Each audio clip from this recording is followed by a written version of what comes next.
থাকুন, হাতে সতর্ক বজায় চলাফেরা করুন, পকেট সাবধানে রাখবেন। আসসালামু আলাইকুম গাইস, কেমন আছেন সবাই? আজকে আমি চলে আসছি আমাদের দোহারের মেঘলা বাজারের পশুর হাটে।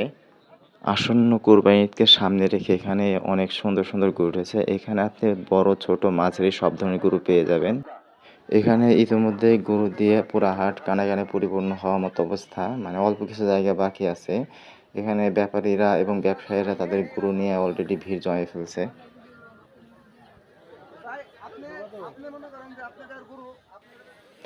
এই যে লাল গরু দেখতে পাচ্ছেন, তো এই গরুটা আমাদের পছন্দ হয়েছে। কারণ গরুটা দেখতে একটু রুষ্ট-পুষ্ট এবং সুন্দর। আর এই জন্যই আমরা ব্যাপারীর সাথে দাম হাঁকাচ্ছিলাম। তো ব্যাপারী একটা দাম বলছে, তো ওই দামটা অনেক বেশি। তো এই জন্য আমরা দামাদামি করার সময় ব্যাপারীকে একটা দাম বললাম। তো ব্যাপারী বলতেছে, না এই দামে নিতে পারবেন না।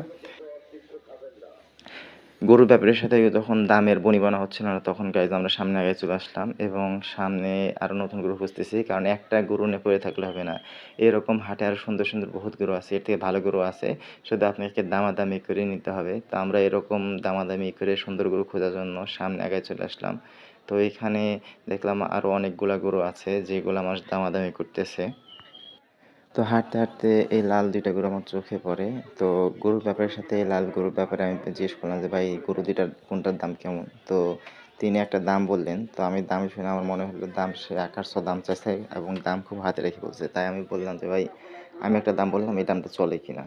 তো উনি বলল, "ভাই, দেখতে পারেন, ঘুরে ঘুরে দেখতে পারেন দাম পান কিনা?" তো আমি দেখলাম যে সে আসলে গরু ছাড়তে যাচ্ছে না, গরু হাতে রাখতে চাইতেছে। তো গাইস, গরু কিনতে এসে গরুর ব্যাপারীদের মুখে গরুর দাম শুনে হতাশ হওয়া যাবে না, কারণ গরুর ব্যাপারে একটু উল্টাপাল্টা দাম বলেই, কিন্তু আপনাকে এই গরু কিনতে হলে আপনাকে একটু মাথা ঠান্ডা রেখে গরুর দাম, মানে গরু দেখে গরু বুঝে গরুর দামটা একটু কমায় বলতে হবে। ভাই এটা কত? কি বাড়ির কি স্যার? কই দেন? নিব আছে মানুষ কোথায়? 5 দেন।